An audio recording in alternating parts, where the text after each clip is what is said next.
지금 한국에서 앱 하나가 그림자처럼 지워지고 있습니다. 오늘은 열리는데 내일은 잠겨버리는 문, 그 문 안에 내 자산이 남아있으면 밤에 잠이 얕아집니다. 그래서 지금은 속도가 생명입니다. 최근 한국에서 비트겟 같은 미신고 해외 가상자산 거래소 앱이 구글 플레이 스토어에서 다운로드와 업데이트가 막혔습니다. 검색은 되는데 설치 버튼이 사라지고 업데이트 탭이 회색으로 굳는 사례가 이어집니다. 금융당국 압박이 거세지면서 접속 제한 조치도 같이 진행되는 분위기입니다. 지금은 접속이 되더라도 어느 날 갑자기 화면이 멈추는 장면이 현실이 될 수 있는 흐름입니다. 특히 무서운 건 타이밍입니다. 차단된 뒤에 움직이려 하면 출금 버튼을 누르는 손이 떨립니다. 그러니 아직 길이 열려 있을 때 자산을 다른 곳으로 옮기는 게 가장 깔끔합니다. 이번 일은 단순한 오류가 아닙니다. 금융정보분석원 FIU에 정식 신고하지 않은 해외 거래소들에 대한 제재 흐름입니다. 그래서 앱부터 막고 그 다음은 접속까지 조일 수 있습니다. 비트겟을 쓰는 분들은 지금 결정을 해야 합니다. 거래소 안에 둔 자산을 신속히 다른 거래소로 옮기거나 더 안전하게는 개인 지갑으로 출금해 두는 쪽이 현실적인 대응입니다. 신규 이용자분들은 이미 시작선부터 막힙니다. 플레이스토어에서 앱 설치가 어려워졌고 향후 웹사이트 접속까지 제한될 수 있어서 첫 가입 자체가 번거로운 상황이 되어가고 있습니다. 여기서 한 가지 더 있습니다. 휴대폰을 바꾸거나 앱을 삭제했다가 다시 깔아야 하는 순간이 오면 그때는 재설치 자체가 막힐 수 있습니다.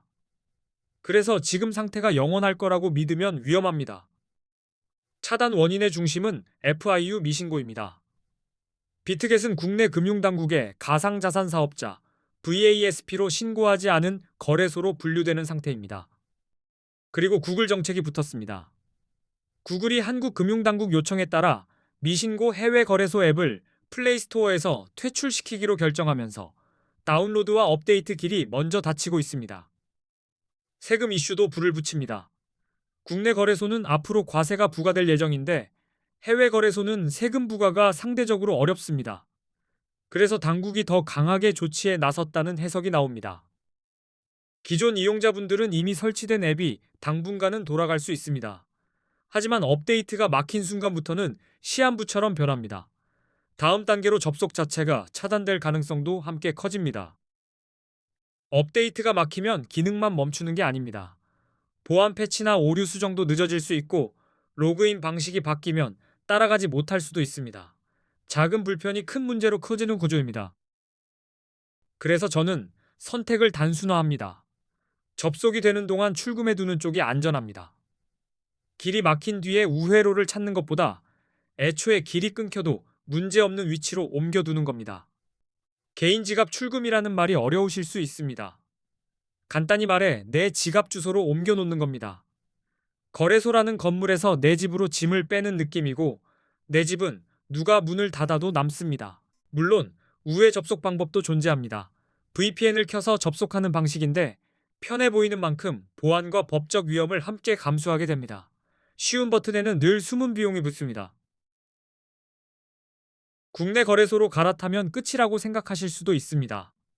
하지만 국내 거래소는 레버리지 사용이 불가능한 구조이고 거래 수수료도 상대적으로 높습니다. 거기에 추후 세금까지 붙을 예정이라 매력은 떨어집니다. 그래서 국내 거래소 이용은 저는 추천드리지 않습니다. 선물 거래를 하려는 목적이라면 필요한 기능이 빠져 있고 비용이 커지기 쉽습니다. 선택지는 넓게 보되 장단점을 냉정하게 봐야 합니다. 지금 이 사태 때문에 한국인들이 가장 많이 가입하고 이동하는 거래소 5곳을 제가 비교 분석해 두었습니다.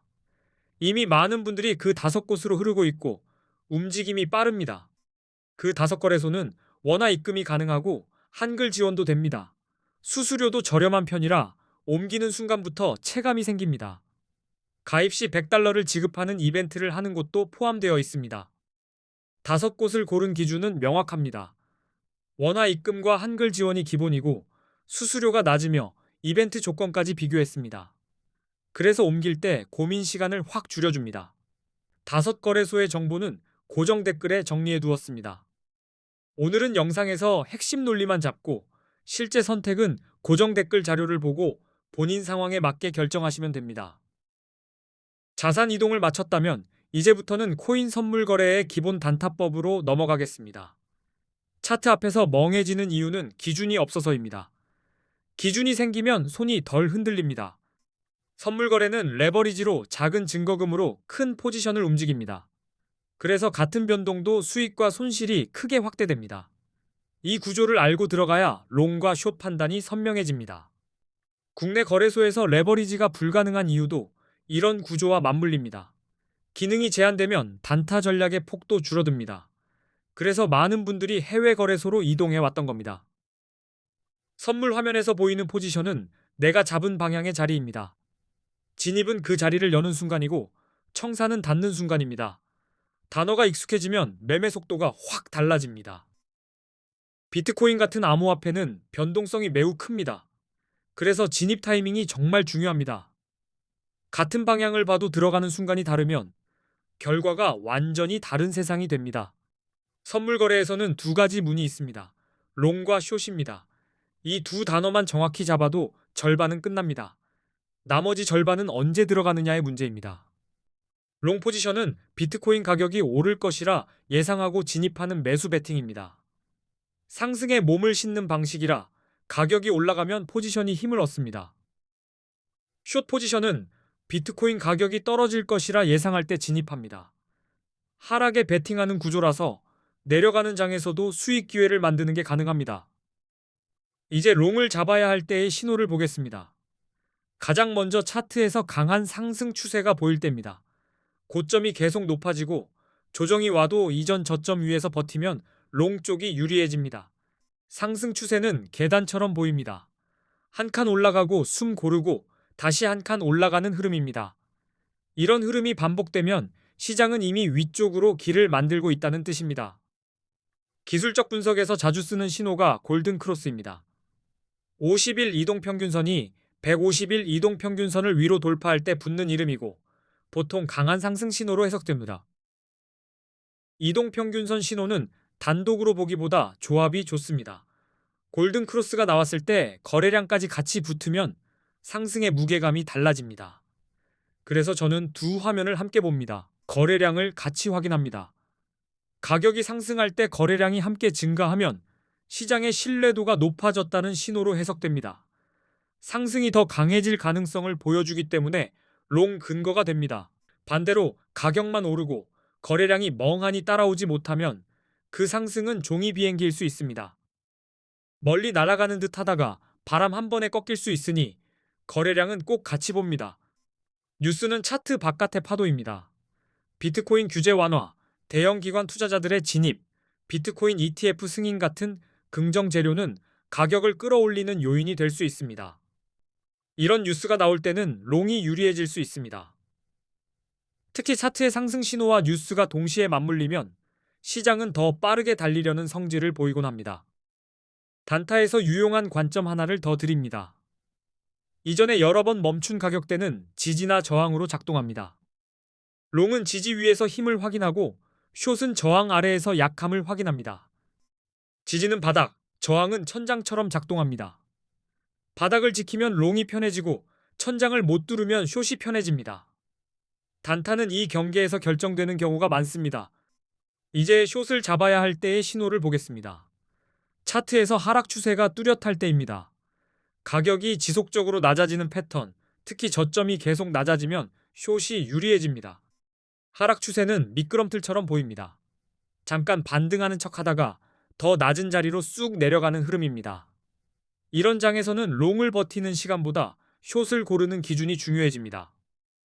기술적 분석에서는 데드 크로스를 봅니다. 50일 이동평균선이 150일 이동평균선 아래로 내려갈 때 붙는 이름이고 하락 신호로 해석할 수 있습니다. 데드 크로스는 시장의 평균 단가가 아래로 기울었다는 장면입니다. 이때는 무리한 역주행보다 하락 흐름에 맞춘 전략이 더 유리해질 수 있습니다. 거래량도 숏 근거가 됩니다. 비트코인 가격이 상승하는데 거래량이 감소하면 상승세가 약해지고 있다는 신호일 수 있습니다. 이는 곧 하락 가능성이 커진다는 의미로 연결될 수 있습니다. 부정적인 뉴스는 가격 하락에 영향을 줄 수 있습니다. 규제 강화, 해킹 사고, 주요 국가들의 암호화폐 규제 정책 강화 같은 소식은 심리를 얼어붙게 만들고 숏 시나리오를 강화합니다. 다만 뉴스만 보고 뛰면 늦을 때가 많습니다. 그래서 저는 차트의 추세와 거래량, 그리고 뉴스가 한 방향으로 모일 때를 더 선호합니다. 근거가 겹칠수록 판단은 단단해집니다. 이제 보조 지표로 시야를 넓히겠습니다. 비트코인 시장에서는 기술적 분석이 중요하고 대표적으로 RSI, 맥디, 볼린저 밴드를 많이 활용합니다. RSI는 과매수와 과매도를 판단하는 도구입니다. 70 이상이면 과매수로 해석되어 숏 포지션을 고려할 수 있고 30 이하이면 과매도로 해석되어 롱이 유리할 수 있습니다. RSI를 숫자만 외우지 마시고 감정 온도로 생각해 보세요. 70을 넘으면 시장이 달아오른 상태, 30 아래면 지친 상태입니다. 열이 오르면 숨 고름이 오고 지치면 반등이 나옵니다. 맥디는 추세에 힘이 붙는지 빠지는지 힌트를 줍니다. 선이 교차하거나 힘이 바뀌는 구간에서 차트가 먼저 말하기 전에 분위기가 보이는 경우가 있습니다. 볼린저 밴드는 변동성의 폭을 보여줍니다. 밴드가 좁아지면 조용한 압축 구간일 수 있고 밴드가 벌어지면 시장이 크게 흔들리는 구간일 수 있습니다. 밴드 상단을 두드릴 때 RSI까지 과열이면 숨 고름 확률이 커지고 하단을 찍을 때 과매도면 반등 확률이 커집니다. 이렇게 신호가 겹치는 구간이 타이밍을 만듭니다. 지표는 만능이 아닙니다. 하지만 추세와 거래량, 뉴스와 함께 쓰면 판단이 훨씬 깔끔해집니다. 한 도구로 결론을 내기보다 같은 결론을 말해주는 도구를 모아봅니다. 정리합니다. 롱은 상승 추세가 분명하고 고점이 높아지는 흐름에서 골든 크로스나 거래량 증가, 긍정 뉴스가 겹칠 때 확률이 올라갑니다. 숏은 하락 추세가 분명하고 저점이 낮아지는 흐름에서 데드 크로스나 거래량 감소 신호, 부정 뉴스가 겹칠 때 유리해질 수 있습니다. RSI 70과 30은 방향을 찍어주는 숫자가 아니라 과열과 탈진을 알려주는 표지판입니다. 표지판을 보고 길을 고르되 실제 길은 차트에서 확인합니다. 맥디와 볼린저 밴드는 지금 시장이 달릴 체력인지 숨 고를 구간인지 알려줍니다. 이걸 알면 롱과 숏을 고르는 순간이 조금 더 여유로워집니다. 결국 핵심은 진입 기준을 하나로 묶는 겁니다. 추세가 말하고 거래량이 확인하고 뉴스가 바깥에서 밀어주고 지표가 타이밍을 다듬으면 그때가 단타의 자리입니다. 다시 한번 말씀드립니다. 비트겟 차단 흐름은 다운로드와 업데이트에서 시작됐고 접속 제한까지 진행 중인 상황입니다. 그래서 자산은 빠르게 다른 거래소나 개인 지갑으로 옮겨두는 쪽이 필요합니다. 우회 접속은 VPN 등으로 가능하나 보안과 법적 위험을 감수해야 합니다. 신규 이용자는 설치가 막혀 있고 웹 접속도 제한될 수 있습니다. 이런 조건을 알면 선택이 빨라집니다. 그리고 한국인들이 많이 이동하는 거래소 5곳 비교표는 고정 댓글에 있습니다. 원화 입금, 한글 지원, 저렴한 수수료, $100 이벤트 포함 여부까지 한 번에 보이게 정리해 두었습니다. 고정 댓글에는 추가로 실전에 쓰이는 꿀팁도 같이 담아 두었습니다.